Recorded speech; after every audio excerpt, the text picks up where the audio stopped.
세상 일에 실패했어도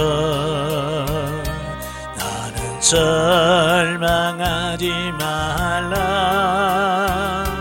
내가 너를 놓으리라.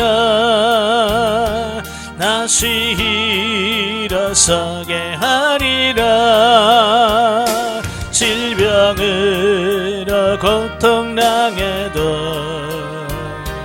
나는 두려워 말라. 내가 너를 도우리라. 다시 일어서게 하리라. 나를 버린 자들도 내가 사랑하거니 알면 너희를 그냥 둘까 보냐.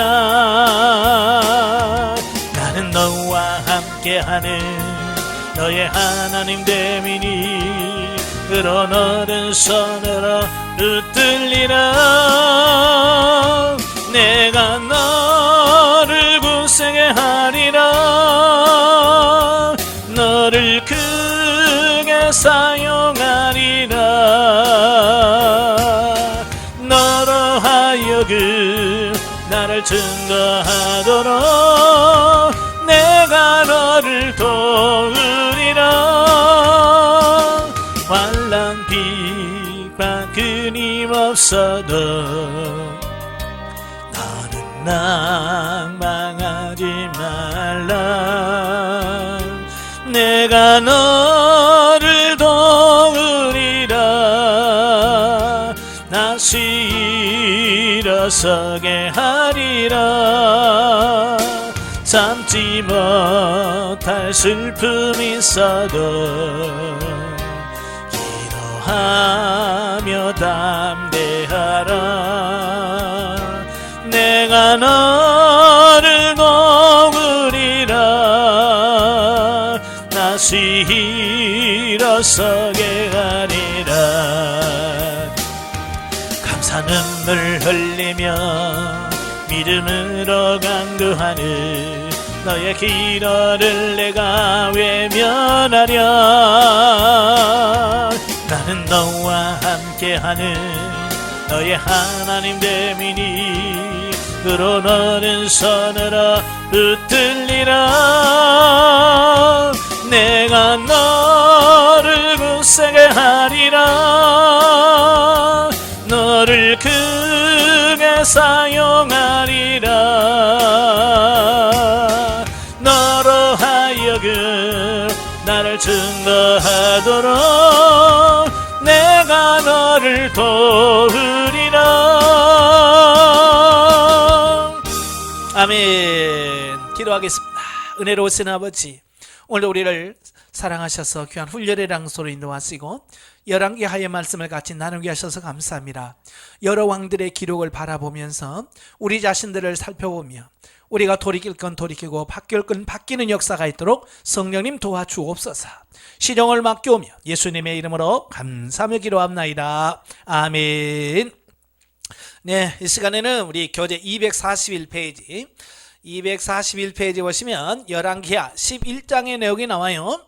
11장의 내용이 그 아달랴의 학정과 요아스의 유다왕 즉위에 대한 말씀입니다. 그러니까 남유다 왕의 그 여호사밧 왕이 그 아합과 동맹을 맺으면서 그 아합의 딸 아달랴와 그 여호사밧의 아들 여호람과 결혼을 시킵니다. 참 이거 참 모든 문제의 출발이 여기거든요. 예? 제가 늘 말했죠. 영적인 사람이 육신적인 사람과 가까이 하면 누가 손해본다고요? 예, 영적인 사람만 손해보는 겁니다. 예, 그래서 우리가 사람들과 교제할 때도 항상 주의하셔야 돼요. 예.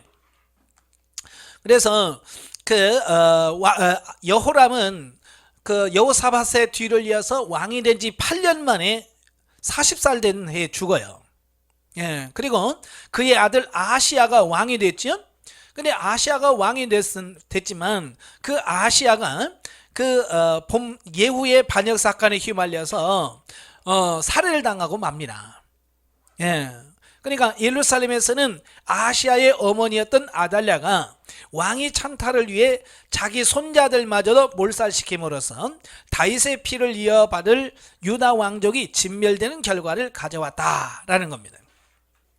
예, 그 비극의 와중에서도 아시아의 아들 요아스가 여호람의 딸이자 제사장 여호야다의 아내였던 여호세바에 의해서 구출이 되어서 여호와의 전에서 6년 동안이나 숨어 지내게 되어집니다. 이 요아스는 태어난 지 6개월밖에 안 됐어요. 예, 그래서 요아스를 그 여호세바가 숨겼는데 아달랴가 찾아내질 못하지요. 예, 그래서 그 6개월밖에 안 된 그 요아스를 성전에서 기른 겁니다. 왜 그럴까요? 아무리 왕이라도 이 성전에는 함부로 들어갈 수 없거든요. 그러니까 그 아이를 숨기기에 가장 적합한 곳이 어디냐? 성전이에요. 그래서 성전에서 6년 동안이나 그 아이 요아스를 기르게 되는 이런 부분을 보게 되는데요. 자, 이것이 뭐냐? 다 하나님의 섭리요, 은혜죠. 예, 아달랴와 이와 같은 참극을 자행하게 된 이유는 권력욕 외에도 그녀가 아합과 이세벨 사이에서 태어난 딸로서 자기 친정인 아합 왕가에 속한 자가 남김없이 죽임을 당한 것에 대하여 복수하려는 마음을 가졌기 때문이었다라는 겁니다. 그러니까 예후에 의해서 자기의 친정인 아합과 그의 식구들이 다 몰살을 당했잖아요. 그죠? 예. 그리고 나니까 이제 혼자만 남은 거예요. 아합 집에서 자기 혼자만 남은 겁니다. 즉 하나님께서 예후를 통해 아합 왕가를 철저하게 징벌하자 아달랴 역시 하나님께서 아끼시는 다윗 왕가를 진멸하기로 작정한 것이다. 참 이게 이럴 때는 회개해야 되잖아요. 그죠? 근데 이 회개하기보다는 악한 사람들은요, 하나님에 대해서 뭘 하려고 그래. 보복을 하려고 한단 말이에요. 그래서 아달랴가 하나님에 대한 보복 또는 대항이라고 할 수 있어요. 그래서 하나님이 제일 사랑하는 게 누구냐? 다윗의 자손이거든요. 그죠? 다윗의 언약을 통해서 내 후손을 영원히 끊지 않겠다라고 약속했거든요. 그걸 알고 있는 아달랴가 하나님 그래? 그럼 내가 알았어. 이 다윗 왕가를 내가 칠 거야. 그래서 다윗 왕가를 다 진멸을 시켜버리는 어떤 이런 부분을 보게 된 거죠. 따라서 그녀는 하나님을 대적하기 위해서 자기의 손자들 모조리 살해하는 죄악을 스스로 범했다라고 하는 사실입니다. 그러나 그는 꿈에도 하나님의 계획을 모르고 있었죠. 하나님께서는 그 6개월밖에 안 된 아이를 숨겨놓고 하나님께서는 다윗의 언약을 이뤄놓으려고 하는 계획을 다 하셨어. 아달랴는 그걸 꿈에도 몰랐겠죠. 저와 여러분도 그래요. 하나님께서 하시려고 하는 걸 우리는 잘 몰라요. 그죠? 모르니까 때로는 원망하고 불평도 많이 하는데요. 저는 가만히 보면요, 하나님은요 뭐라 그럴까요? 이벤트를 잘 하셔요. 그러니까 꼭 숙여놨다가 어느 날 짜잔 하고 이렇게 하시는 걸 참 좋아하셔요. 드라마도 하나님 반전 드라마를 너무 좋아하시고, 그래서 우리가 좀 알면 좋겠는데 우리를 모르게 하시는 거예요. 그래서 이제 그걸 아니까 이제는 몰라도 하나님께 감사하는 거예요. 하나님은 또 계획이 계시겠지. 하나님께서 뭔가 또 하시려는 뭔가 있겠지라고 하는 어떤 이런 부분이 생기니까 하나님을 원망하거나 불평하기보다는 이제는 뭐냐면 기대가 되는, 기대가. 여러분도 기대하시기를 바라요. 아시겠죠? 4절부터 21절까지면 요아스의 직위가 나옵니다.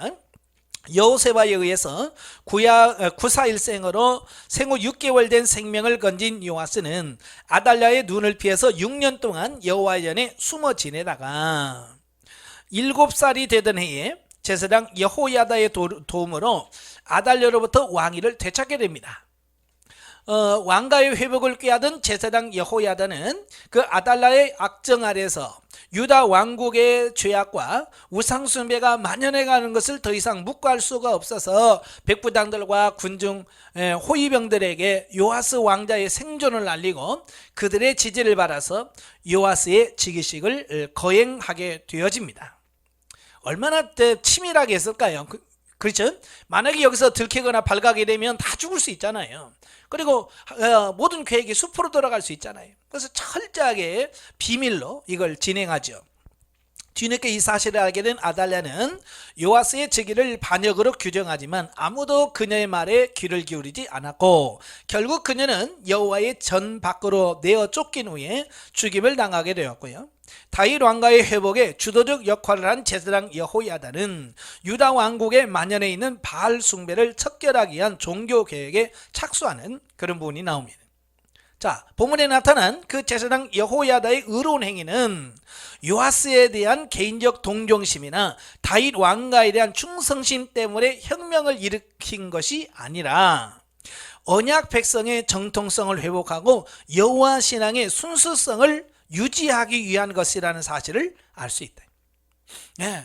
그러니까 이 여호야다가 그렇게 한 것은 뭐냐면 어떤 자기가 높은 자리, 왕이 되기 위한 어떤 그런 부분이 아니었다는 겁니다. 예.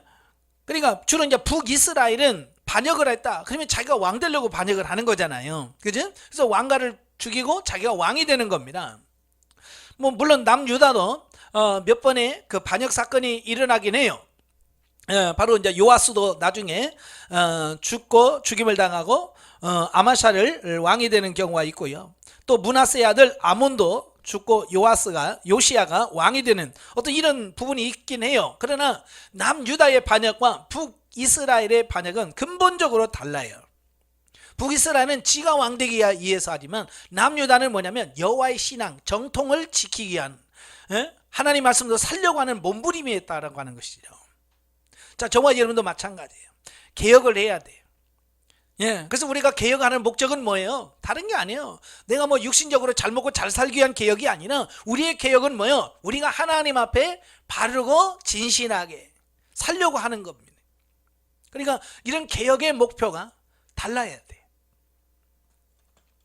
바로 이런 점에서 여호야다의 혁명은 북이스라엘과 남유다를 통틀어서 그 어떤 반역 사건과도 확연히 구별되어진다는 겁니다. 그렇기 때문에 불과 7살에 지나지 않은 요아스를 제쳐놓고 여호야다가 자신의 권력을 휘두를 수 있음에도 불구하고 그는 개인적 야욕을 달성하기 위한 그 어떤 시도도 하지 않았고요. 오로지 제사장으로서의 자기 직분에 충실하고 있었을 뿐이다. 참 여호야다는요, 칭찬만 받을 만한 사람이에요. 그러니까 뭐 7살밖에 안 된 왕 세워놓고 자기 마음대로 할 수 있잖아요. 옛날에 다 그랬죠. 어린 왕 세워놓고 자기 마음대로 하는 경우가 많았거든요. 근데 여호야다는 그렇지 않았다는 겁니다. 자기의 개인적인 욕심이나 이런 걸 다 내려놓고 오직 하나님의 나라, 그 일을 위해서 충성했다고 하는 거예요. 자, 12장으로 가시면 요아스의 성전 수리 사업 및 그의 타락과 징계에 대한 말씀이에요. 1절부터 3절 남유다 왕 요아스의 통치. 자, 본문은 요아스의 성전 수리를 소개하기 전에 40년간의 통치 전반에 대한 평가를 먼저 서술하고 있는데, 제사장 여호야다의 도움을 받아서 요아스가 여호와 보시기에 정직히 행하기는 했어도 산당을 제거하지 않았기 때문에 우상 숭배를 완전히 뿌리 뽑지는 못했다라고 하는 평가를 내리고 있습니다. 참 이 남유다에게 있어서 문제는 이 산당입니다. 이 산당이 어떤 면 남유다를 타락해 하는 근본적인 문제예요. 예, 근본적인 거예요. 이걸 뿌리 뽑지 않으면 계속해서 남유다는 계속해서 또 우상 숭배하고 범죄하고 타락하게 돼요. 그러면 이 남유다에 있어서 산당은 뭘 말할까? 바로 오늘날 우리의 자아를 의미합니다. 우리가 자아파세라는 말 많이 들으셨지? 예, 지금 우리가 자아파세와 영의 해방이라는 책을 같이 보고 있는데요. 자, 여기서 왜 자아파세가 중요하냐? 이 자아가 파쇄되지 않으면 끊임없이 자아가 어때요? 올라와요. 그래서 자아로 살 수밖에 없고요. 육신 중심의 삶을 살 수밖에 없어요. 그래서 그 자아를 처리하고 없애야, 그래야 완전한 영 중심의 삶이 되어진다라는 겁니다. 역대 왕 중에서 히스기야라든지 요시야라든지 이런 왕들은 산당까지 제거했어요. 근데 나머지 왕들은 다 산당을 제거하지 못해요. 그러니까 어때요? 처음에는 하나님 말씀으로 사는 듯 했다가 다시 범죄하고 타락해. 요아스도 마찬가지예요. 이 산당까지 제거했더라면 그의 삶이 어떻게 바뀔지 몰라. 근데 우상을 척결했는데 산당은 제거하지 못했어요. 그래서 결국은 어때요? 이 요아스가 말년에 다시 타락해가지고 하나님을 떠나게 되고, 그래서 결국 반역으로 죽게 되는 어떤 이런 분을 보거든요. 이 여러분도 마찬가지예요. 이 자아를 왜 처리해야 되는가? 이 부분을 정확하게 인식을 하시길 바래요. 아시겠죠? 예. 그런데 요아스가 통치 행적에 관한 역대기의 서술은 요아스가 산당을 제거하지 않은 것은 물론이고 그 자신도 우상 숭배에 가담했는데, 특히 이러한 일이 제사장 여호야다의 사후에 발생했다고 언급을 하고 있습니다. 자, 이런 점에서 요아스는 여호야다가 지녔던 신앙과 경건을 자신의 것으로 온전히 물려받지 못한 상태였음을 알 수 있다. 예, 그러니까 이 여호야다가 살아있을 때는 그가 하나님을 잘 섬겼어요. 신앙생활 잘했고요. 근데 여호야다가 죽은 다음에 완전히 바뀌는 겁니다. 자, 이걸 뭘 말하냐면 그 요아스가 그 여호야다의 그 진심, 하나님을 잘 섬기는 그 내면적인 영적인 부분을 본받아야 되는데, 이건 본받지 못하고 뭐만 본받아요? 외형적인 것만 본받는다고 말해요. 자, 오늘날에도 교회 안에 이 모태신앙들이 많아요. 근데 모태신앙의 문제가 뭐예요? 외형적인 것은요, 어렸을 때보다 늘 부모하고 예배드리고 이런 거 했기 때문에요, 외형적인 것은 잘 돼요. 왜냐? 아예 습관적으로 어렸을 때부터 교회에 다녔고 신앙생활을 했기 때문에. 근데 문제는 뭐냐? 정말 어머니나 아버지의 그 내면의 영적인 이 부분까지 본받은 자녀들이 있어요, 없어요? 이게 없다는 거예요. 그래서 그들은 뭐요? 나 어렸을 때 나 교회 빠진 적 없거든. 나 11조 한 번도 뭐 빼먹은 적 없거든.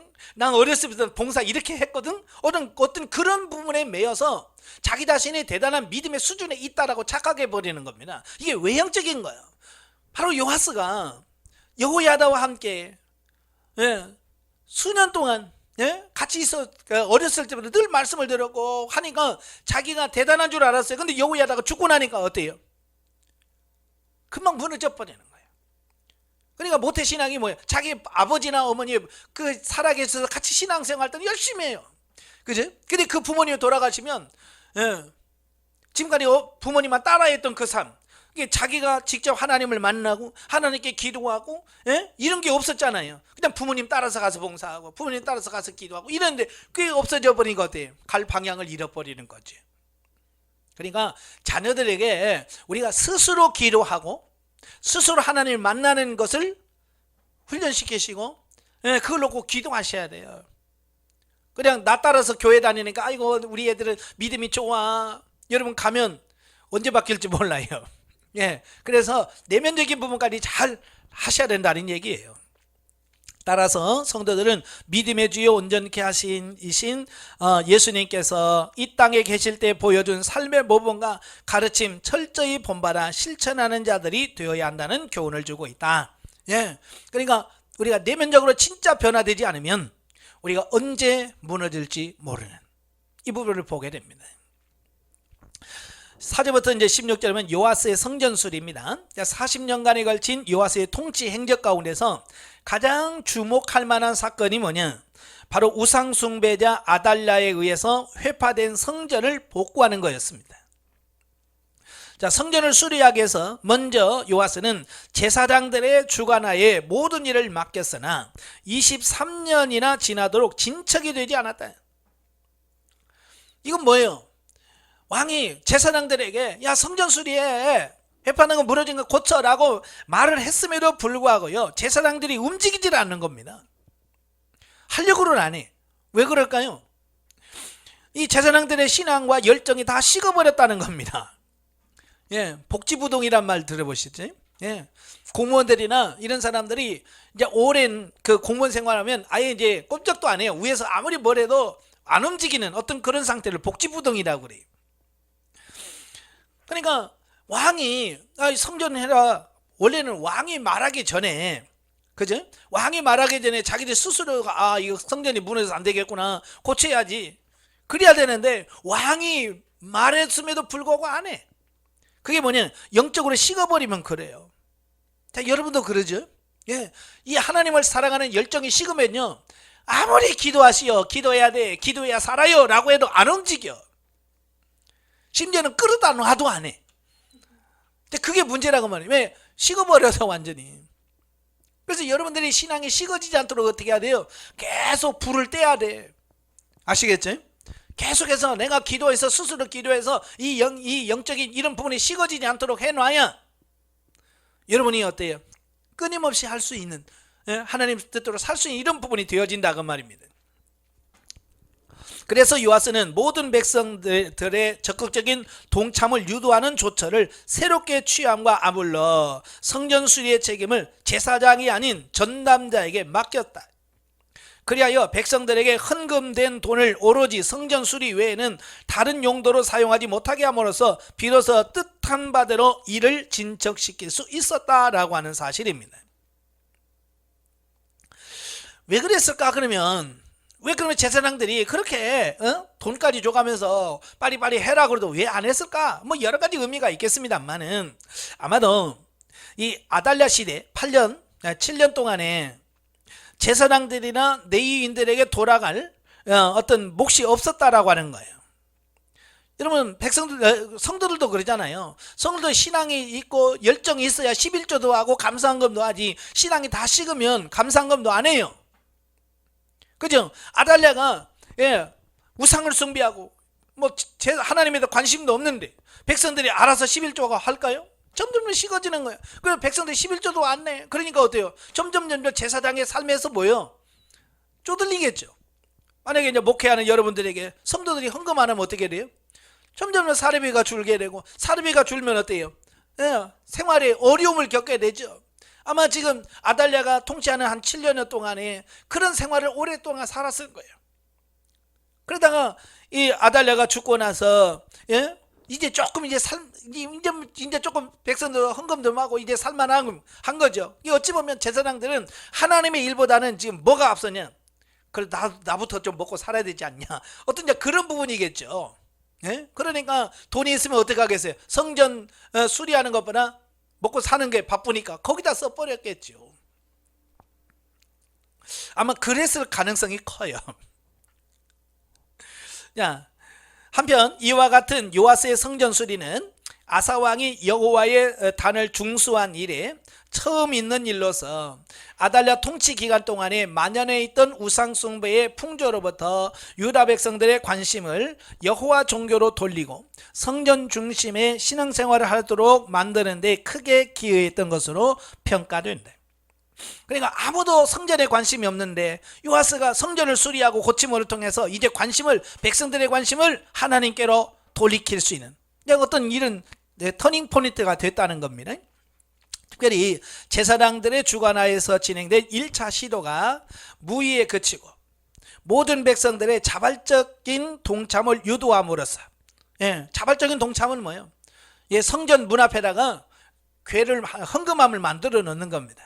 그래서 헌금함을 만들어 놔서 백성들이 그 성전에 대한 어떤 그런 마음이 있으면 자발적으로 거기다가 헌금을 하도록 이렇게 만드는 것을 보게 됩니다. 그래서 2차 시도된 성전 수리가 소기의 목적을 달성했다는 점에서 커다란 의미가 있다라고 하는 겁니다. 사실 뭐 교회라고 하는 것은 성도들이 움직여야, 그죠? 성도들이 움직여야 뭔가 같아요. 저도 해보니까 목회자는 아무리 뭘 하려고 해도 성도들이 안 움직이면 뭘 할 수가 없더라고요. 결국 성도들이 움직여야 돼. 그래서 여러분도 마찬가지예요. 이제 성도들 움직이려면 다른 길이 없어. 아무리 고함 지른다고도 안 되더라고요. 좀 늦더라도 성도를 움직일 수 있는 방법이 뭐냐? 목회자가 먼저 움직이는 거예요. 제가 평신도들에게 그래요. 좀 기도 좀 하세요. 그러면 항상 뭐라 그러면, 지금 기도할 분위기가 안 돼요. 우리 교회는요 기도를 안 해요. 이런 얘기를 많이 해요. 그러니까 성도들이 기도를 하려고 해도 교회 전체가 기도를 안 하는 분위기가 있다 보니까 어떻게 기도를 하려고 해도 못하겠다는 거예요. 그래서 제가 그랬죠. 아니 분위기만 보지 말고 당신이 먼저 가서 기도를 해라. 당신이 기도하다 보면 누군가가 또 와서 같이 기도하는 동력자가 생길 거라. 그렇잖아요. 누가 먼저 깃대를 들고 가야 되잖아요. 그죠? 여러분의 교회에서는 누가 깃발 들고 가야 되겠어요? 목회자인 여러분들이 들고 가야죠. 예. 성도들에게 기도해라 기도해라가 아니라 내가 기도할 겁니다. 같이 기도하실 분 오십시오. 그래서 먼저 누가 오든지 안 오든지 정말로 기도하면서 앞장서 가면 그 모습을 보고 시간이 지나면 하나 둘 붙을 거예요. 아시겠죠? 여러분이 먼저 깃발 들고 가야 돼.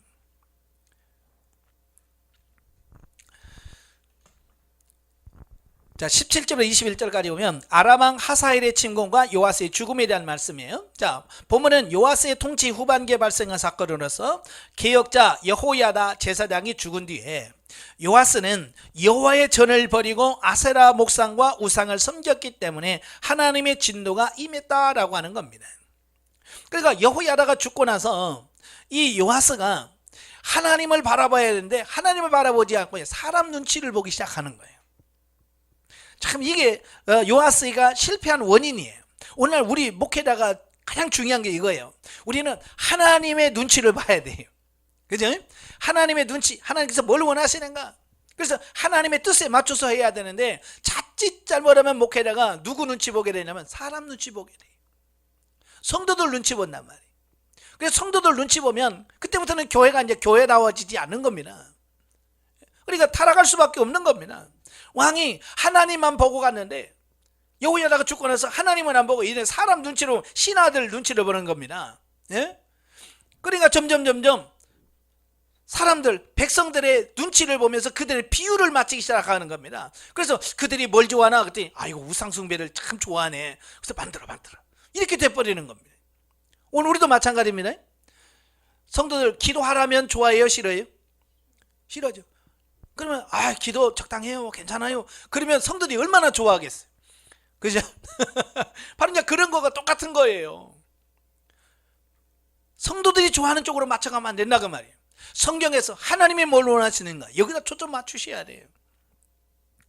특히 선지자들의 경고를 듣지 않는 요아스에게 하나님께서는 여호야다의 아들로서 당시의 제사장이었던 스가랴를 통해 다시 한번 책망과 경고를 전하지만 오히려 요아스는 그를 성전뜰에서 돌로 쳐 죽이는 악행을 저질렀다. 예, 이 요아스가 잘못되니까 하나님께 막 선지자를 통해서 계속 책망하는 겁니다. 근데 안 들어먹어. 그러니까 하나님께서는 최후의 수단으로 그 자기를 왕으로 세웠던 여호야다의 아들, 여호야다의 아들 스가랴 제사장을 보내서 요아스 왕에게 책망을 하게 합니다. 그들의 말은 들었겠지라고 생각했겠죠. 근데 요아스가요 워낙 강팍해 해서 그 스가랴를 성전 뜰 안에서 그냥 돌로 쳐서 죽여버려요. 그것은 그가 얼마나 강팍해졌고 그가 얼마나 타락했는지를 보여줄 수 있는 겁니다. 이러한 요아스의 악행에 대한 징벌로서 하나님께서는 아람왕 하사엘에 의해서 유다와 예루살렘이 침공하게 하셨다. 그러니까 하나님께서 말을 안 들으니까 이제는 하사엘을 통해서 쟤한테 저거 좀 혼내줘라 라고 말한 거지. 한편 아람 군대의 공격을 받게 되자 요아스는 하나님께 회개하고 돌아와야 되는데 회개하고 돌아오지 않고는요 도리어 성전과 왕궁에 있던 보물들을 하사엘에게 바침으로써 일단 위기를 모면합니다. 돈으로 떼어버리는 거예요. 하나님께 드린 예물을 거기다 쓰라고 되는 거 아니잖아요. 성전에 있는 모든 돈을 다 갖다가 하사엘에게 줍니다. 그러니까 하사엘이 그걸 받고 쳐들어왔다가 그냥 갚버리는 겁니다. 돈 받고. 문제는 뭐냐, 그때 신하들이 이건 아니다, 그죠? 이건 아니잖아. 그래서 그 요아스를 반란을 일으켜서 요아스를 죽이게 합니다. 그래서 역대기에는 요아스의 비극적 죽음을 제사장 여호야다의 아들들의 피로 인하여, 즉 여호야다의 아들 스가랴를 돌로 쳐 죽인 피값으로 말미암는 것이라고 기록을 하고 있습니다. 그러니까 하나님은 반드시 죄에 대해서 심판하신다는 거 아시겠죠? 꼭 기억하시길 바라고요. 자, 영적에 보면 4절부터 6절에서 요아스 왕은 성전 수리의 일을 제사장들에게 맡겼으나 제사장들은 맡겨진 직무에 소홀하고 성전 수리를 위해 모아진 돈은 원래 목적대로 사용되지 않았다. 이 본문은 오늘날 각 개인에게 맡겨진 하나님의 일을 소홀히 여기는 우리의 모습을 보여준다 그랬어요. 자, 오늘날 저와 여러분도 목회자잖아요. 목회자니까 목회자로서의 역할을 잘 감당하셔야지 그 사명을 등한히 하면 안 됩니다. 아시겠죠? 예. 그리고 여기서 말하는 제사장들은 물론 성전에서 말하는 그 제사장일 수도 있지만 오늘들은 뭐예요? 오늘은 모든 성도들이 다 제사장이잖아요. 만인 제사장들이에요. 그러니까 목회장이 여러분도 제사장이고 성도들도 제사장들이에요. 그러니까 여러분들이 앞장선 제사장으로서 본을 보여줘. 내가 이렇게 하나님 앞에 신실하게 하나님을 섬기고 있다. 이걸 보여줘야 돼요. 그래야 그 밑에 제사장들이 그걸 따라서 올 수밖에 없는 거거든요. 자, 13장으로 갑니다. 북왕국의 그 여호아하스와 요아스의 통치 및 엘리사의 마지막 사역입니다. 1절부터 9절 북이스라엘 왕 여호아하스의 통치. 본문은 요람을 죽이고 북이스라엘 왕이 된 예후에 이어서 북이스라엘의 제11대 왕으로 제의한 여호아하스의 행적에 관한 언급으로 특히 17년간에 걸친 그의 통치 기간 중에서 아람 군대의 침공 사건을 핵심적으로 부각시키고 있습니다. 그 이유는 아합 왕가의 죄악과 우상 숭배에 대한 심판의 도구로 사용된 예후 왕가 역시 하나님께서 보시기에 정직하고 의로운 길을 가지 않았다는 사실을 드러내기 위한 것이다 라는 겁니다. 그러니까 이 예후는 그 아합 왕가를 진멸하기 위해서 세운 왕이죠.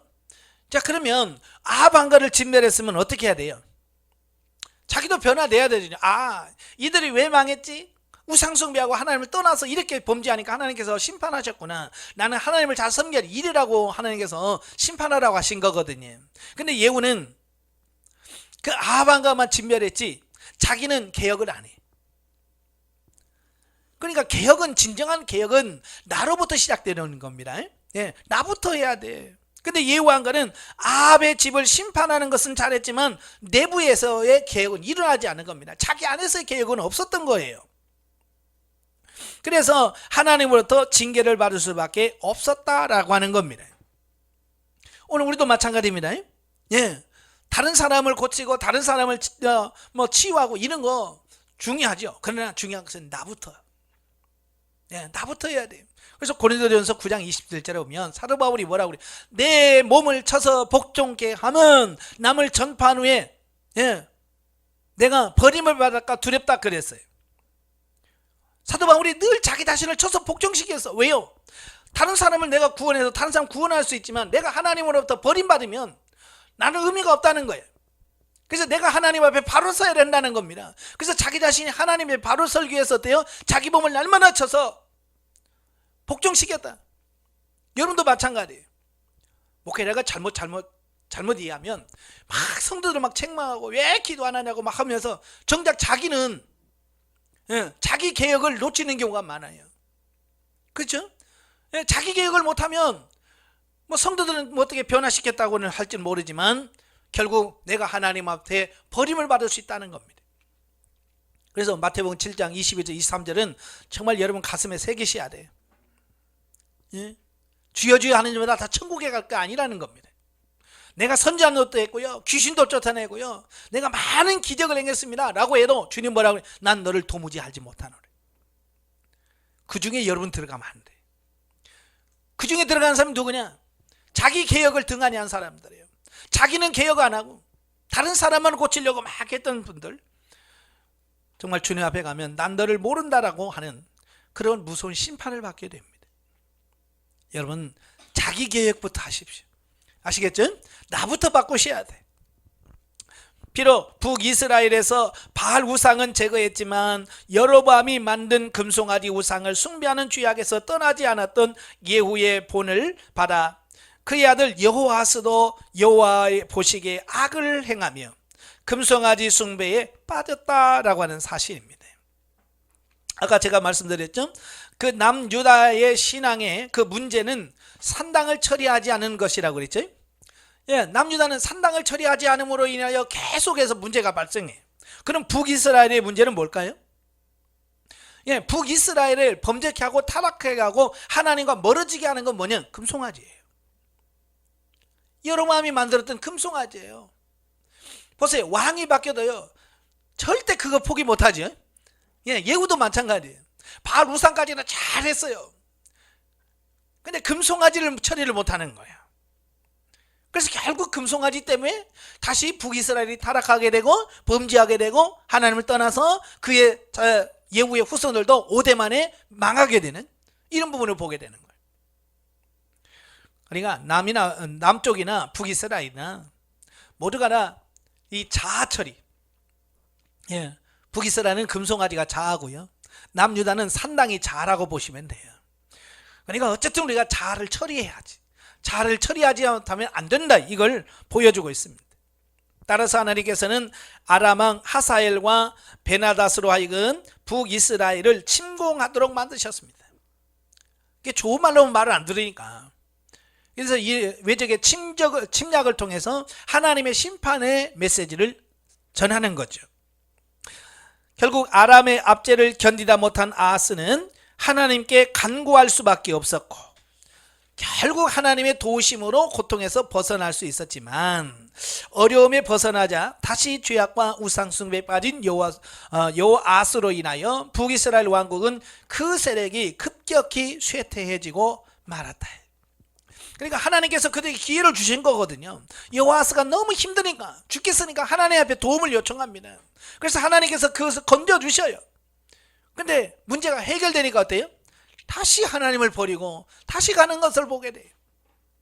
자, 여기서 우리가 이제 중요한 것은 뭐예요? 하나님께서 주신 기회거든요, 이건. 그죠?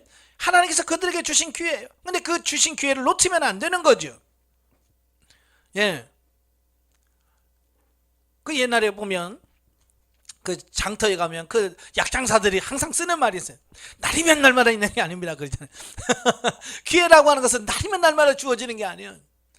어떤 분은 뭐 일생일대 3번의 기회 주어진다 뭐 그런데 뭐 3번이 아니 뭐 몇 번째는 모르겠지만 어쨌든 여러분의 인생 속에 하나님께서 여러분에게 기회를 주신단 말이에요. 그 주신 기회를 어때요? 놓치면 안 돼. 그 기회를 잡으셔야 돼. 어쩌면 지금 영성훈련도 여러분에게 주신 큰 기회라고 봐요. 이 기회를 통해서 여러분이 변화훈련 성장 성숙되어지길 바라요. 예. 10절부터 13절까지 보면 북이스라엘 왕 요아스의 통치. 자, 보면은 그 여호아스에 의해서 북이스라엘의 12대 왕으로 통치한 요아스를 소개하고 있습니다. 이 남유다의 요아스와 북이스라엘 요아스가 달라요. 이름만 같기 때문에 많은 분들이 혼돈하는 경우가 많습니다. 여호아스도 북쪽에 여호아스가 있고 남쪽 유다에 여호아스가 있고요. 북에 여호람이 있고 남에 여호람이 있거든요. 그러니까 우리가 성경을 읽다 보면 이걸 잘 정리를 못하면 이게 왔다 갔다 하네? 이렇게 할 수 있어요. 이게 동명이인들입니다. 그러니까 이런 부분을 잘 정립을 하셔야 돼요. 요아스 역시 여호아스처럼 금송아지 숭배에서 떠나지 않았기 때문에 여호와 보시기에 악을 행한 인물로 평가하고 있습니다. 그러니까 이 자아를 처리하지 못하면 하나님께서는 악한 사람이 되는 거예요. 아시겠죠? 자아를 처리 않으면 악인이야. 아무리 그가 착한 일을 해도 악인이에요. 왜? 자아가 처리되지 않으면 그렇다고 말이에요. 하지만 이상하게도 엘리사 선지자에게 대해서만은 매우 극진한 태도를 보였기 때문에 아람 제국에 빼앗겼던 영토의 일부나마 회복하는 정치적 업적을 남길 수가 있었다라고 하는 겁니다. 예, 그러니까 이 요아스는 여전히 우상숭배하고 그러면서도 하나님의 선지자인 엘리사와는 아주 친하게 지냈어요. 그래서 엘리사의 말을 듣고 따름으로써 나라가 어느 정도 안정이 되고요. 심지어는 아람 제국에 빼앗겼던 나라까지 되찾는, 자, 거기까지 가는 겁니다. 그래서 여기서 주어지는 말씀이 뭐냐면 선지자를 가까이 하는 자들에게는 뭐냐? 복이 온다는 겁니다. 네. 그래서 역대하 20장 20절에 보면 여호사밧 왕이 한 말이, 그게 뭐냐? 너희는 너희 하나님을 신뢰하라. 그러면 견고히 서리라. 그의 선지자들을 신뢰하라. 그리하면 형통하리라. 선지자가 누구예요? 하나님의 말씀을 전하는 사람들이에요. 그러니까 하나님의 말씀을 전하는 선지자들과 친하고 그의 말을 신뢰하고 그를 따르는 사람들은 하나님의 복이, 형통한 복이 임한다라고 말씀해 주고 있습니다. 자, 14절 21절까지면 엘리사 선지자의 죽음, 예후가 기름 부음을 받은 사건 이후에 전혀 언급되지 않았던 엘리사 선지자의 행적이 갑자기 본문에 나옵니다. 근데 그 본문에 나온 엘리사는 뭐예요? 이제 병이 들어서 죽음을 앞둔 모습으로 등장을 합니다. 아마 엘리사 선지자의 마지막 예언과 죽음이 본문에 언급된 이유는 북이스라엘 왕 요아스의 행적을 설명하는 데 있어서 중요한 역할을 차지하기 때문이 아닌가 추측이 됩니다. 한편 엘리사 선지자가 병들어 죽게 되었을 때 찾아온 요아스 왕은 엘리사의 지시에 따라서 동편 창문을 열고 활을 쏜 후에 화살로 땅을 치게 되는데 3번에 그치고 만다, 그 말이에요. 예, 그러니까 엘리사가 화살을 쥐어주면서 이걸 가지고 땅을 치라. 그러니까 땅을 3번만 툭툭툭 치고 그만두는 겁니다. 이 3번 쳤다라고 하는 것은 뭐예요? 열정이 없다는 겁니다. 예. 그래서 엘리사가 책망하잖아요. 예? 대여섯 번 쳤더라면 아람을 완전히 다 진멸할 수 있을 텐데 3번 쳤으니까 3번만 전쟁에서 이긴다. 이 말씀을 하고 있습니다. 자, 이건 뭘 말하냐면 순종하긴 하지만 그 안에 하나님을 살아가는 그 열정이 없으니까 순종을 하긴 하지만 그냥 순종하는 척만 하는 거지 진짜 안 되는 거예요. 참 그 성도들도 보면 그렇더라고요. 찬양할 때 우리 박수치며 찬양합시다 그러면 정말 하나님을 사랑하는 뜨거운 열정 있는 사람은 팍 박수를 치잖아요. 근데요, 열정이 없는 사람은요, 박수 칩시다 그러면 하나 딱 3번 치고 끝나. 꼭 이 모습하고 어떻게 그렇게 똑같은지 몰라. 다 경험해 보셨죠? 박수 쳐 그러면 다시 또 한번. 이게 왜냐면 하나님을 사랑하는 열정이 없으니까 이 박수 치는 게 힘든 거야. 바로 이 왕도 마찬가지로 하나님을 향한 열정이 없으니까 화살로 땅 치는 거 뭐가 힘들어. 여러분 같으면 그냥 화살이 부러지도록 치겠죠. 근데 하나님을 향한 열정이 없으니까 안 해. 요아스만 그런 게 아니라 여러분도 마찬가지예요. 상담하면서 강의하면서 이렇게 하십시오. 그러면 아멘 하고 와서 해야 되는데 안 해. 죽어도 안 하잖아요.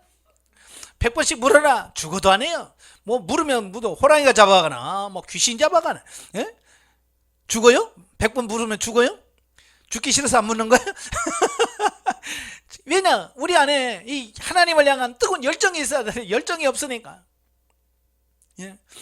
그러니까 성도들한테 하루에 5시간씩 얘기하면 그럼 어떻게 해요? 5시간씩. 그래서 안 해. 왜? 그 하나님을 사랑하는 열정이 없어서 그래. 열정만 있어봐요. 5시간 그거 갖고 되겠어요? 10시간은 해야 되지 않아요? 일이야 정상 아니에요? 그죠? 여러분들이야 5시간씩 하라고 그래도 15시간씩 하니까 내가 아무 말도 안 하겠지만 그 열정이 없는 사람은 목사님 꼭 앉아서만 해야 돼요? 꼭 앉아서 5시간 해야 돼요? 2시간은 안 돼요? 왜냐하면 열정이 없기 때문에 자꾸 그런 말을 하는 거예요. 그러자 엘리사 선지자는 요아스가 아람을 3번 이기게 될 것이지만 완전한 승리를 거두지 못할 것이라고 예언을 했는데요. 실제로 이 예언에 따라서 요아스는 자기 부친 요아스가 아람에게 빼앗기던 영토의 일부를 회복하기는 했지만 아람에 대해서 결정적인 승리는 거두지 못했다라는 겁니다. 자, 본문의 마지막 부분에서 엘리사 선지자의 사후에 대한 발생한 이적이 소개되고 있습니다. 그러니까 어떤 시체가 엘리사의 뼈에 닿자 회생한 이 사건은 수넴 여인의 아들을 되살린 이적을 연상시킨과 아울러서 참되고 영원한 선지자 예수 그리스도의 죽으심으로 인하여 온 인류가 구원과 영생을 얻게 된다는 사실을 예표하고 있다. 예. 그러니까 이런 사실을 통해서 예수님의 부활을 역사적으로 이렇게 보여주고 있고요. 또 이 성경을 보면서 우리도 이렇게 마지막 날에 다 부활하겠구나 라고 하는 소망을 갖게 하는 어떤 그런 역할을 하게 된다라고 보시면 되겠습니다. 22절부터 25절까지 보면 엘리사의 마지막 예언이 성취되죠. 앞에서 소개된 엘리사의 마지막 예언이 성취되는 과정인데요. 즉 아버지 여호아스가 아람왕 하사엘에게 빼앗겼던 영토는 아들 요아스에 의하여 부분적으로 회복되므로 북이스라엘의 대외 군사적 외교적 이상이 제기되었는데, 본문은 이러한 사실을 이스라엘에 대한 하나님의 은혜와 연관지어서 설명하고 있다라고 하는 겁니다. 그러니까 이게 무슨 말이냐면, 북이스라엘이 그렇게 타락하고 우상숭배하고 그럼에도 불구하고 하나님은 여전히 그들을 사랑하고 있었다라고 하는 것을 보여주고 있습니다. 그것이 뭐예요? 아람과의 전쟁에서 이기게 하고 그렇게 범죄하는 대로 하나님 그들을 보호하시고 지켜주시는 이런 부분을 통해서 하나님의 사랑이 보여진다는 겁니다. 따라서 우리는 본문을 통해 시공간을 초월하여 자신의 언약에 늘 신실하신 하나님의 성품을 발견하게 되며, 언제 어느 곳에든지 하나님의 약속을 굳게 바라보고 의지하는 자는 절대 실망치 않게 된다는 교훈을 얻을 수 있다. 자, 그 밑에 영적 이해는요, 14장 영적 이해인데 여기서 잘못 제가 편집을 한 것 같아요. 넘어가고 14장 하고 하겠습니다. 넘겨서 14장으로 가지요. 14장은 이제 남유다의 제9대 왕인 아마샤와 북이스라엘 제13대 왕인 여로보암 2세가 통치한 이 사건을 얘기하고 있어요. 1절부터 14절은 남유다 왕 아마샤의 통치. 보면은 그 남유다의 9대 왕인 아마샤의 행적으로서 열왕기하 11장 4절부터 12장 21절에 언급한 바 있는 요아스의 아들로서 약 29년 동안 남유다를 통치했는데, 여호와 보시기에 정직히 행하였으나 그 조상 다윗과는 같지 않는 인물이다라고 평가를 하고 있습니다. 참 여기서 우리가 잘 봐야 될 게 뭐냐면, 이 성경을 보면 항상 왕들에 대한 평가를 하고 있어요. 그죠? 다윗 왕처럼 정직하게 행했으나 그와 같지는 않더라. 이런 늘 기준이 뭐야? 다윗이 기준이 되고요, 거기에 대한 평가를 하고 있습니다. 참 이걸 볼 때마다 저는 무슨 생각을 하냐면, 그러면 나도 하나님 앞에 가면 하나님이 우리를 이렇게 평가하겠지? 자, 평가하면서 뭐라고 평가할까? 만약에 하나님이 여러분을 다윗과 비교해서 여러분을 평가할 때 다윗처럼 정직히 행하였으나 그 다음에 뭐가 나올 것 같아요? 예? 전에도 없었고 후에도 없었더라. 하나님을 그렇게 잘 섬긴 사람이 없었더라. 이래야 되잖아요. 그죠? 근데 다윗의 비교와 잽이 안 되더라. 뭐 이러면 안 되잖아. 예? 그러니까 여러분 잘 살아야 돼. 그래야 나중에 최종 평가 받을 때 하나님부터 착하고 충성된 종아, 이런 평가를 받을 거 아니에요.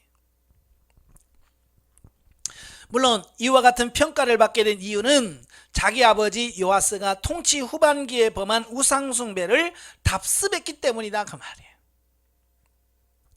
참 이걸 보면서 중요한 게 뭐냐면, 부모의 역할이 얼마나 중요한가. 부전자전, 모전여전이란 말 하잖아요. 그러니까 우리들이 변화되어서 변화되는 삶을 잘 살아야 그것을 보고 자손들이 그걸 본받아서 그렇게 살 거라고 말입니다. 그죠? 그러니까 부모된 여러분들이 잘해. 그리고 목회자인 여러분들은 뭐예요? 영적 부모잖아요.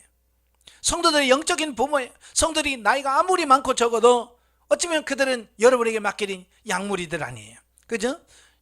영적 자녀들이고요, 여러분은 영적 어머니잖아요. 영적 부모잖아요. 그러니까 여러분이 어떻게 신앙생활 하는지, 어떻게 사는지를 보여줘야 돼. 잘 보여줘야 돼. 그래서 자식이 부모보다 나을 수 없고요, 성도가 목회자 담임 목사 이상을 갈 수가 없어. 그러니까 담임 목사의 수준이 높아야 돼. 그래야 성도들의 수준이 높아가는 거예요. 한편 아마샤는 왕권이 확립되자 맨 먼저 부친 요아스를 살해한 신하들을 처단한 후에 여호람 왕 때에 유다의 지배로부터 벗어난 에돔 족속을 정복하게 됩니다.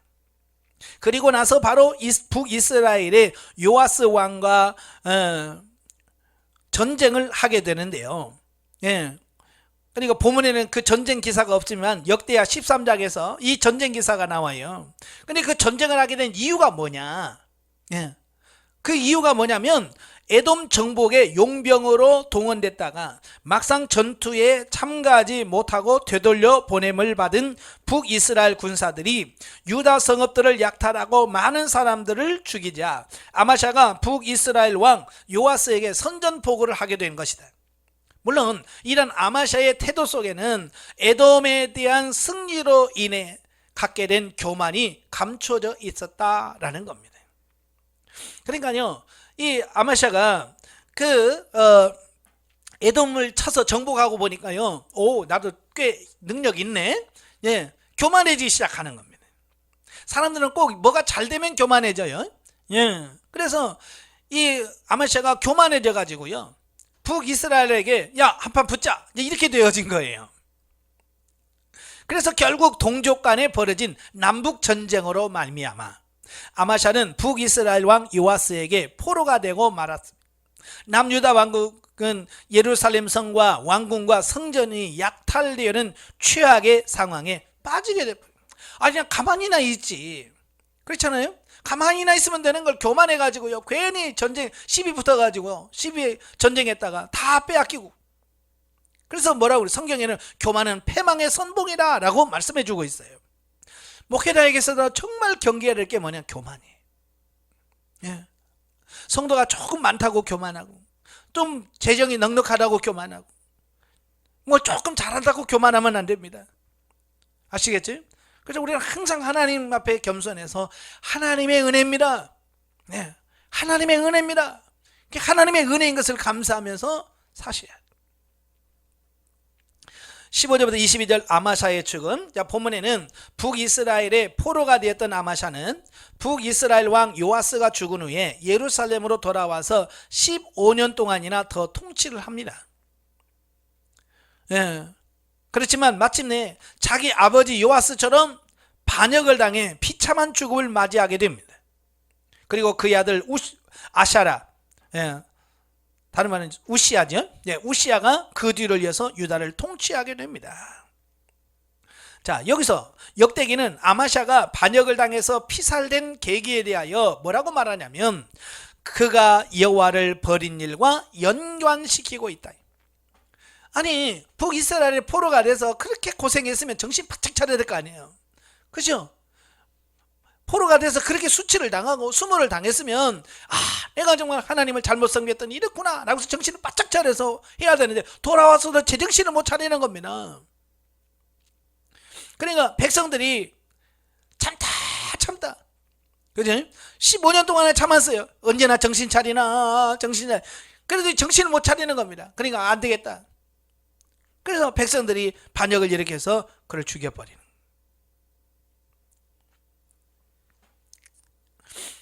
마치 자기 아버지 요아스가 하나님의 은혜와 제사장 여호야다의 도움을 망각하여 우상 숭배에 빠지고 이를 책망하는 스가랴를 죽임으로써 그 자신이 신하들의 배신을 당해 피살된 것 같이 그도 역시 신하들에 의해서 피살당합니다. 아마샤는 자기 아버지의 죽음을 보고 깨달아야 했어요. 그죠? 이렇게 잘못 살면 이렇게 하나님의 심판을 통해서 이렇게 죽음을 당할 수 있구나. 이걸 깨달아야 돼요. 근데 깨달지 못하고 똑같이 지 아버지하고 하다가 결국 비참한 최후를 맞이하는 어떤 이런 모습을 보게 됩니다. 성경은 우리의 거울로 주었다 그랬잖아요. 그죠? 거울이라는 것은 뭡니까? 보고 내 자신을 보는 겁니다. 내 모습을 보고 나를 고칠 것은 고치고 바꿀 것 바꿀 수 있어야 이게 거울을 보는 목적입니다. 우리도 거울을 보면서 말씀을 보면서 들으면서 깨달지 못하면 우리도 똑같은 그런 결과를 가져올 수밖에 없다는 것을 보게 됩니다. 예. 그래서 저와 여러분들도 항상 노예서나 어디서나 선배들의 모습을 잘 보십시오. 정말 신실하게 하나님 앞에 엎드려서 정말 신실하게 목회하는 선배들이 있을 겁니다. 잘 보십시오. 그리고 본받으셔야 돼. 그리고 그렇지 못한 선배들도 있을 거예요.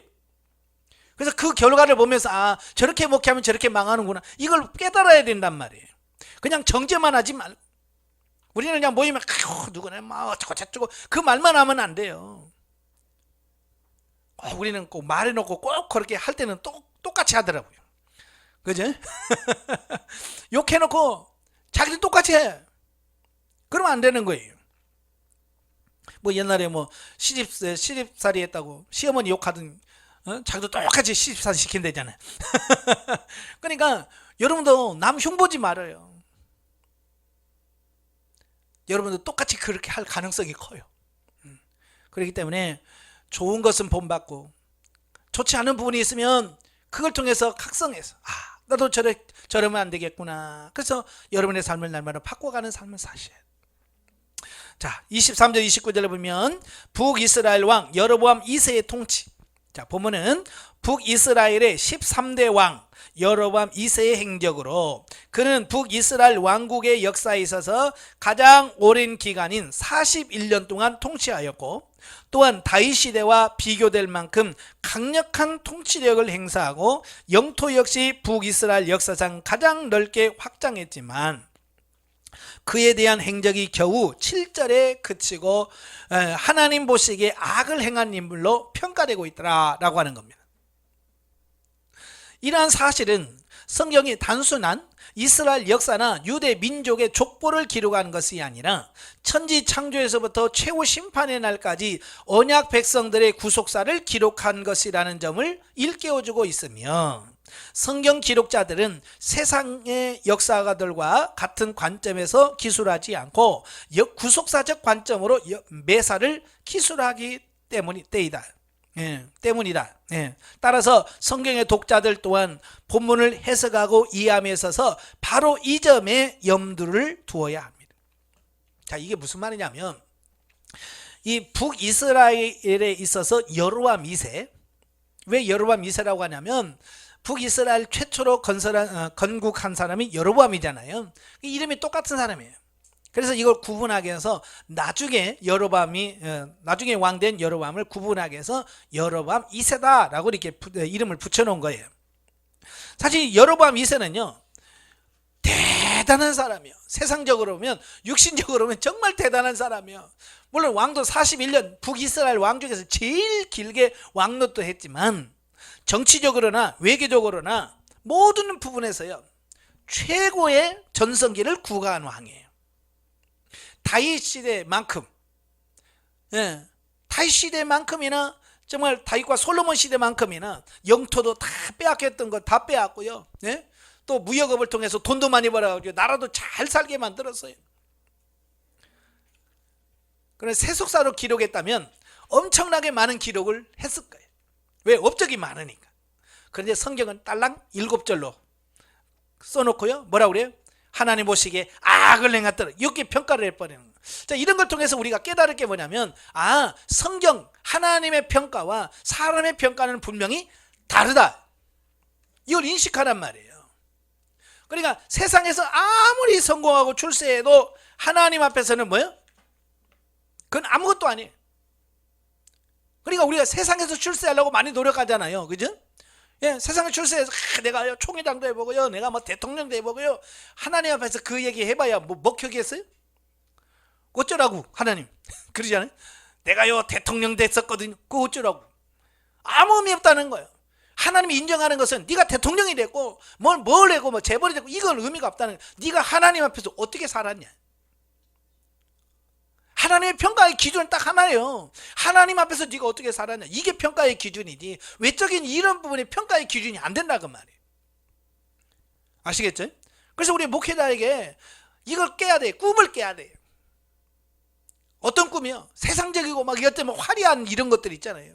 뭐 성전 몇 평을 짓고 뭐 큰 성전 뭐 어떻게 해서 몇 명을 모으고 막 이런 거 있잖아요.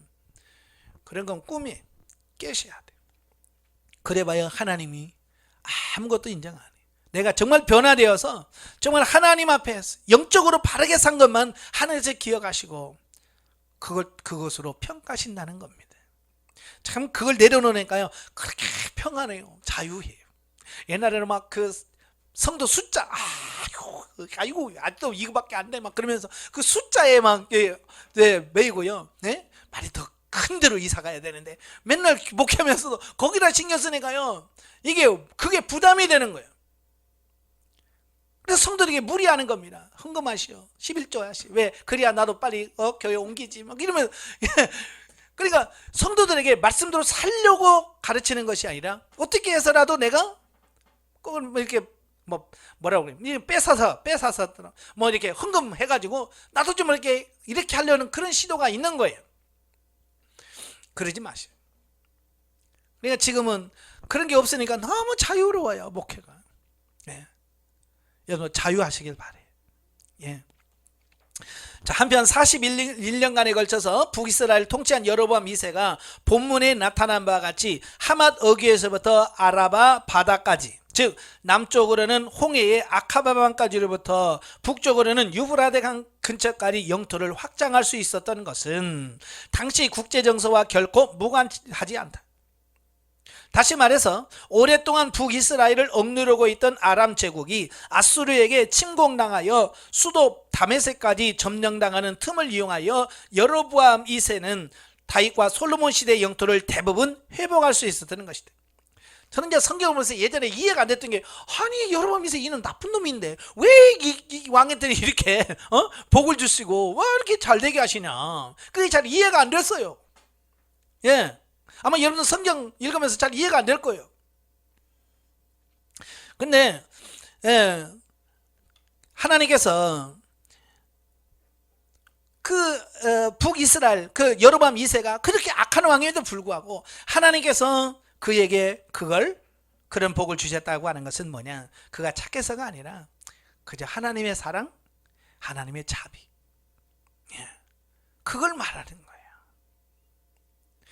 그렇게 잘못해도 하나님 그들에게 여전히 상을 베푸시고 있는, 그 밑에 나옵니다. 물론 이와 같은 외부적 요건 외에도 본서를 기록자가 언급하고 있듯이 아람의 압제에 시달려온 이스라엘 백성들을 긍휼히 여기시는 하나님의 자비와 구원의 손길이 여로보암 2세 치하의 북이스라엘 왕국이 누린 번성의 진정한 요인이었다.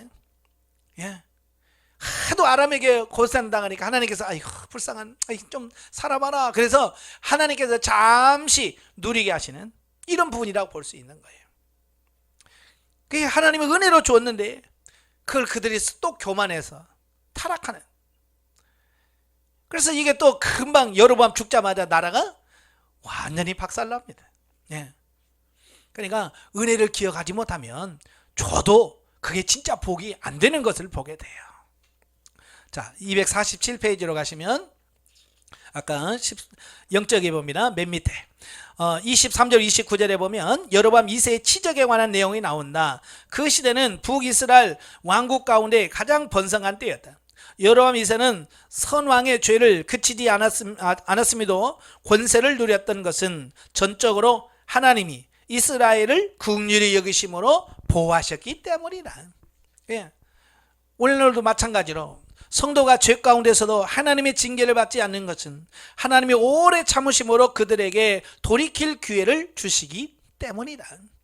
그러니까 회개할 기회를 주시기 위해서 하나님께서 이런 복을 주셔보는 겁니다.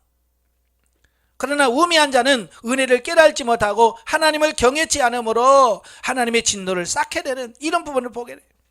그러니까 하나님께서 기회를 주셔도 그 기회를 잡지 못하고 우매한 사람은 망한다고 말이에요.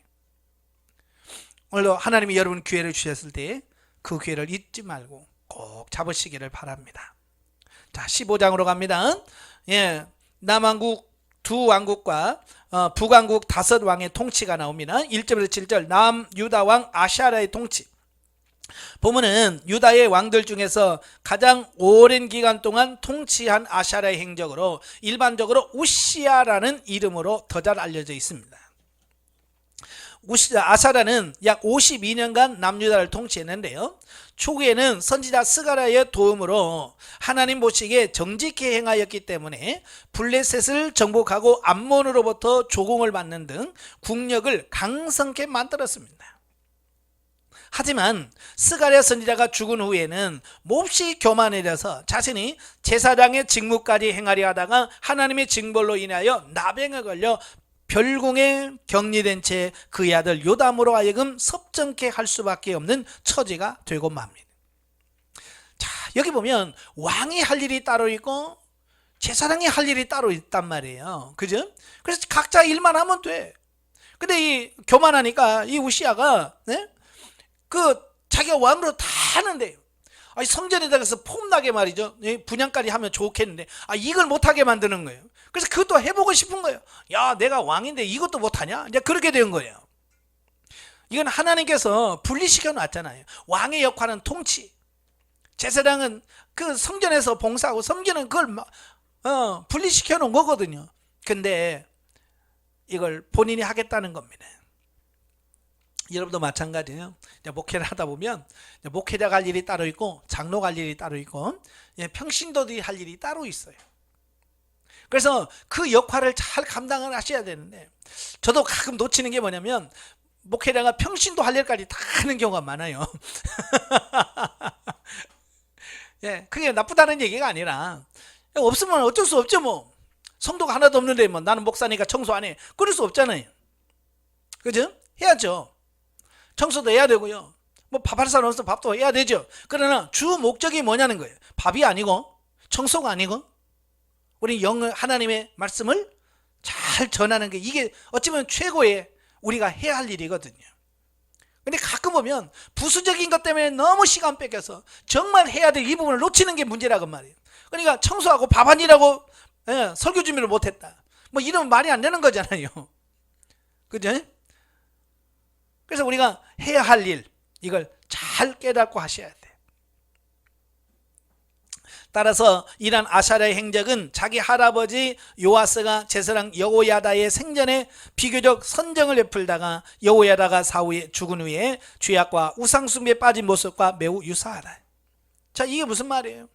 예, 영적으로 지도를 받는데 그 지도자가 잘 살아있을 때는 이게 잘 따라가요. 근데 지도자가 없으면 이게 무너져 버리는 이 경우를 보게 되는 겁니다. 오늘 우리도 마찬가지예요.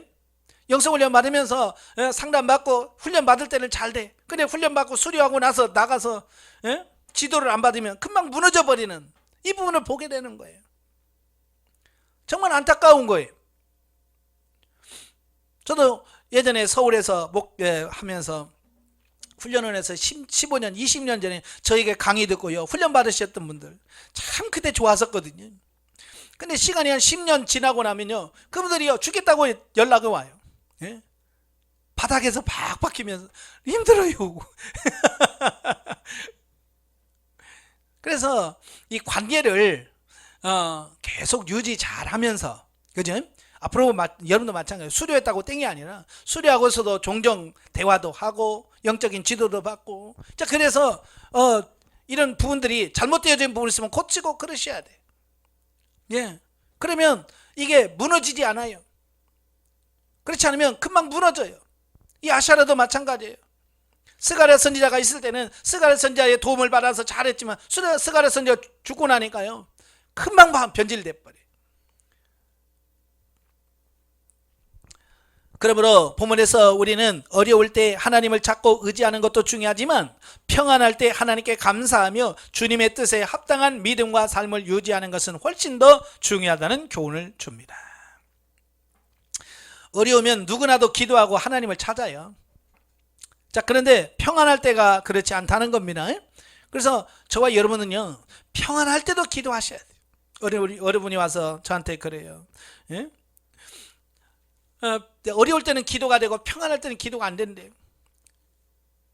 저한테 와서 뭐라고 하냐면, 목사님, 나는 왜 자꾸 이렇게 살만 하면 힘들고 살만 하면 힘들고 자꾸 그래요. 그리고 제가 그러길래, 그럼 평소에 기도 꾸준히 하세요? 그러니, 아니요.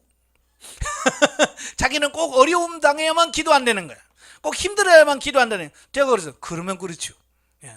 평소에 어려움이 없어도 쭉 기도하면 괜찮은데 그냥 평안하면 기도 안 해. 그러다가 또 어려운 일이면 또 반짝 막 철야 기도하고 막 해. 그러다 좀 풀리면 또 쉬어. 그러면 또 어려움이 와. 이거 반복되어진단 말이에요. 여러분, 평안할 때 기도하신 분들은요 어려움이 잘 안 옵니다. 왜요? 평안해도 기도하니까. 하나님은 기도하라고 고난 주시는 경우가 많거든요. 기도 안 하는 사람에게 야 기도 좀 해. 그래서 기도하라고 고난 주시거든요. 그러니까 평안할 때 기도하면 하나님께서 저는 평안해도 기도하네? 그래서 고난 줄 이유가 없지요. 그죠? 예, 그래서 여러분 평안할 때 기도하는 게 진짜 믿음이다. 어려울 때 금식하고 철회하지 말고, 예, 평안할 때 금식하면서 기도하시길 바래요. 아시겠죠? 예. 8절부터 12절 예후왕과의 몰락. 여로보암 2세의 치하에서 강성한 군력을 떨치던 북이스라엘 왕국은 그의 사후에 급격하게 몰락의 길을 걷게 됩니다. 여로보암 2세의 뒤를 이어 북이스라엘의 14대 왕으로 즉위한 스가랴가 불과 6개월 만에 살룸에 의해서 반역을 당하고 살해당합니다. 스가랴의 죽음은 하나님께서 예후에게 하신 말씀의 성취라고 할 수 있다. 아합 왕가에 대한 심판의 도구로 역사의 무대에 등장하게 된 예후 왕가는 5대에 걸쳐 약 89년 동안 북이스라엘 통치하다가 다시 역사의 뒤편에 사라진 셈이다. 예. 그러니까 이건 뭘 말하냐면 세상적이고 육신적인 것은 이렇게 허무하다는 거예요. 오래가지 않는다는 겁니다. 예. 그러나 영적인 것은 영원한 거예요. 예, 그러기에 우리는, 저와 여러분은 순간적인 이 찰나적인 어떤 행복, 어떤 찰나적인 축복, 이걸 잘 분별하셔야 돼요. 그래서 순간 세상에 있는 그 행복 때문에 영원한 행복을 잃어버리신 일이 없어야 돼요. 아시겠죠? 그러니까 여러분이 죽을 때까지 행복해봐야 얼마나 행복하겠어요? 몇 년 행복하겠어요? 언제 갈지 모르죠? 갈지 몇 살에 갈지 아시면 그냥 평균 100살 잡고 우리가 지금 많이 이제 살아봐야 한 40년, 그죠? 40년 행복한다고 칩시다. 여러분 40년 행복하실래요? 영원한 행복을, 영원히 행복하실래요? 아, 나는 물구나무 서서라도 난 40년 동안 그냥 행복 안 하고 싶어. 예, 불행해도 영원한 하나님의 나라에서 행복하는 것이 소원이에요. 예, 그래서 이 땅의 것에 목숨 걸지 마십시오. 예, 근데 오늘 많은 분들을 보면 땅의 것 때문에 그렇게 속상해하고 막 땅의 것 때문에 막 애걸복걸하는데, 아 참말로, 예? 그래봤자 그 문제 해결돼봐야 그거 별건데. 참 저도 보면 그래요. 뭐 가끔 전화 와요. 목사님, 우리 아들요 이번에 시험 보는데 꼭 합격해 주달라고 기도하세요. 예, 알겠습니다. 열심히 기도해서 목사님 고마워요. 기도해서 합격했대요. 그러면 좀 있다가 또 어려운 일이 또 오고 뭐 회사 들어가게 해달라고 그러고 또 잘렸다고 그러고. 오래 못 가요. 세상의 것은 그 오래 가지 못하는 거예요. 왜냐? 거기에 마음 뺏기지 말라는 뜻이거든요. 13절 31절 북이스라엘의 혼란. 남유다 왕국이 그 아시아라의 통치하에 안정을 누리고 있었을 즈음에 북이스라엘은 그 15대 살룸, 16대 무나햄, 17대 부가이아, 18대 베가에 의해서 차례대로 통치되지만 거듭되는 반역과 암살, 그리고 아수르의 침국 등으로 매우 엄청난 혼란에 빠져들게 됩니다. 더구나 이와 같은 와중에도 북이스라엘 왕들이 범한 악행과 우상숭배는 그 도가 지나쳐 하나님의 심판을 자초하게 되고 결국 망하게 된다. 예. 자, 스가랴에 대한 반역을 일으켜 살해하고 왕에 오른 살룸은 불과 한 달 만에 무나햄의 반역으로 살해를 당합니다. 그러니까 한 달 왕노를 한 거예요. 예, 왕이 돼서 한 달 왕노를 하고 죽으려면 여러분 하겠어요? 물론 뭐 그다 몰랐겠죠. 지도 한 달 왕노를 하고 죽을 줄 몰랐겠죠. 그러니까 했겠죠. 예. 또 16대 왕 무나임은 아수르의 침공을 당하자 많은 조공을 바침으로써 자신의 권력을 연장하는 데 일시적으로 성공을 합니다. 그러나 결국 자기의 아들 부가히야 때에 이르러 베가의 반역을 당해 그의 왕조는 단 2대 만에 그치고 맙니다. 북이스라엘의 18대 왕이었던 베가는 철저한 반아수르주의자로서 자신의 통치 기간 동안 한결같이 반아수르 정책을 펼쳤다. 그리하여 베가는 북이스라엘의 혼란기에 보기 드문 20년간의 통치 기간을 유지할 수 있었다. 하지만 아수르의 영향으로부터 벗어나기 위해 온갖 노력을 다한 베가였지만 하나님 보시기에 악한 죄와 우상 숭배로부터 벗어나려는 시도는 전혀 하지 않았다. 따라서 그 역시도 친아수르주의자였던 호세아에 의해서 반역을 당해 살해되는 운명에 처하고 말았다. 그러니까 하나님을 떠난 육은요, 뭘 해도 다 죄예요. 그래서 결국은 심판을 받고 망할 수밖에 없다라고 하는 것을 보게 되어집니다. 예, 32절 38절 남유다 왕 요담의 통치. 자, 보면은 아차라의 아들로서 남유다 왕국에 16년 동안 통치한 11대 왕인 요담의 행적으로 그는 자기 아버지 아샤라가의 통치 후반기에 교만에 대해서 나병에 걸리자 섭정한 바 있기 때문에 비교적 선정을 베풀며 하나님 보시기에 정직히 행했다.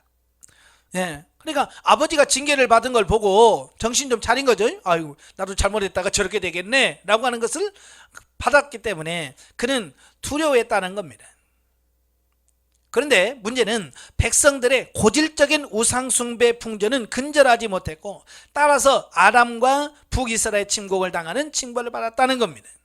자, 이게 문제는 뭐냐면 자기만 조심하고요, 예? 백성들의 죄는 관심 없었어요. 그러니까 결국 이게 망하는 거예요. 나만 잘 살아서 안 되거든요. 아시겠죠? 예, 여러분이 변화돼서 여러분만 천국 가면 의미가 없어요. 여러분 때문에 여러분의 가족이나 여러분의 교회, 성도들, 여러분 주변에 있는 사람들에게 좋은 선한 영향을 미쳐서 그들의 영혼도 살리라고 하나님께서 우리를 붙여준 거거든요. 근데 요담은 자기만 조심하는 거예요. 예, 왜 자기 아버지 보고. 한편 열왕기에 소개되고 있지 않지만 역대기에 소개되고는 요담의 행적을 보면, 첫째, 여호와의 전 인문을 비롯하여 여러 성읍들과 망대들을 건축하였는데, 이는 요담이 내적으로는 종교 부흥을 꾀함과 동시에 외적으로는 국방 강화에 시도했음을 보여줍니다. 또 둘째, 암몬을 정복하고 조공을 받았는데, 이는 앞서 언급된 종교 부흥과 국방 강화 정책의 결과로 요담은 국력을 번성케 만들었는데, 암몬 정복이 바로 그 좋은 신뢰였다. 그러므로 요담 치하의 남유다 왕국은 혼란을 거듭하고 있었던 북이스라엘 왕국의 상황과 좋은 대조를 이루어 본서의 독자들에게 하나님 보시기에 정직한 사람과 나라가 그렇지 못한 사람과 나라가 비해서 얼마나 축복을 누리는지를 교훈해주고 있다. 그러니까 같은 시대 남유다와 북이스라엘이지만, 북이스라엘은 하나님을 떠나서 하나님 앞에 범죄하고 사니까 어때요? 북이스라엘은 계속해서 나라가 어려워지고, 남유다는 그래도 요담이 하나님 앞에 바르게 살려고 노력하니까 어때요? 하나님께서 그 나라를 부강하게 만들어주고 복을 주더라고요. 자, 이걸 보란 말이에요. 여러분도 성도를 바라보면서 영적으로 살려고 몸부림치는 성도들의 삶이 어떠냐? 그러지 않고 빈둥빈둥 하는 사람들의 삶의 결과가 뭐냐? 잘 보라는 거예요. 결과는 이미 정해진 거예요. 아시겠죠? 하나님 말씀으로 살려고 하는 사람들은 하나님께서 뭔가 그에게 복을 주십니다. 저도 보면 그래요. 저에게 왔을 때 진짜 어렵고 힘들어서 정말 도와줘야 될 사람도 와서 변화되어서 살면요, 하나님께서 기가 막히게 몇 년 안 해요. 예? 월세에서 전세로 가고 이런 모습을 봐요. 꼭 그게 목적은 아니지만 신실하게 하나님 말씀으로 살면 이렇게 하나님께서 복을 주시는 것을 눈여겨 보이는 거예요. 이런 걸 보고 정신을 바짝 차려야죠. 예. 영적에 봅니다. 아샤르는 하나님 앞에 정직히 행하는 자였으나 교만이 행하여 하나님의 징계로 나병이 걸리게 된다. 유다의 많은 왕들이 아샤라와 같이 처음에는 하나님 앞에 바르게 섰으나 변절하여 하나님으로부터 징계를 당하게 된 것을 보게 된다. 이게 중요한 겁니다. 이게 첫사랑 첫믿음, 이게 식으면 안 되고 변질되면 안 되거든요. 우리가 목사 안수 받을 때 어땠어요? 울면서 정말 하나님 뜻대로 살겠다고 하잖아요. 근데 그게 몇 년이나 갑니까? 몇 년씩이나 가면 대단한 거예요. 안수식 끝나고 나오면서 잊어버려. 안수 받을 때만, 그때만 그냥 가슴이 뜨거워지고요, 금방 식어버려. 그게 문제라고 말이에요. 여러분의 마음은 변하지 않기를 바래요. 예. 우리의 신앙 역시 믿음의 초보부터 생을 마감하는 때까지 하나님을 사랑하며 성결하고 정직하게 살아야 하지만, 그렇지 못하기 때문에 인생의 괴로움이 가중되는 것을 알게 됩니다. 우리 삶 전체의 주인이 하나님 되심을 매 순간 인정하고 순종하여야 한다. 우리의 삶의 주권을 하나님께 내어드리지 않고 자아가 주인이 되기 때문에 인생의 갈등과 괴로움의 시간이 연장되어집니다. 우리의 신앙은 시종일관 하나님의 주권을 인정하고 행하는 삶이어야 한다. 육적 욕망을 과감히 벗고 한결같은 신앙의 절개와 믿음이 우리의 전 세계 속에서 이루어지기 소망하며 순종하며 나아갈 때 진정한 축복을 받게 될 것이다. 아멘. 여러분이 이 생을 마무리할 때까지 이 신앙과 이 믿음이 변치 않고 끝까지 가는 여러분 되시기를 바랍니다. 기도하겠습니다. 은혜로우신 아버지, 오늘 열왕기의 말씀을 통해서 하나님을 바라보고 하나님의 뜻대로 사는 자와 하나님 그렇지 않은 자의 삶이 분명히 다르다고 말씀합니다. 오늘 이 말씀을 듣는 우리 심령들이 정말로 하나님의 말씀대로 하나님을 본받아 하나님의 뜻대로 사는 우리가 되어져 하나님의 놀라운 역사를 경험하고 체험할 뿐만 아니라 그 사실을 증거하는 우리로서의 사명을 잘 감당하는 우리가 되어지게 하옵소서. 예수님의 이름으로 감사하며 기도합나이다. 아멘. 하나님께 오늘입니다.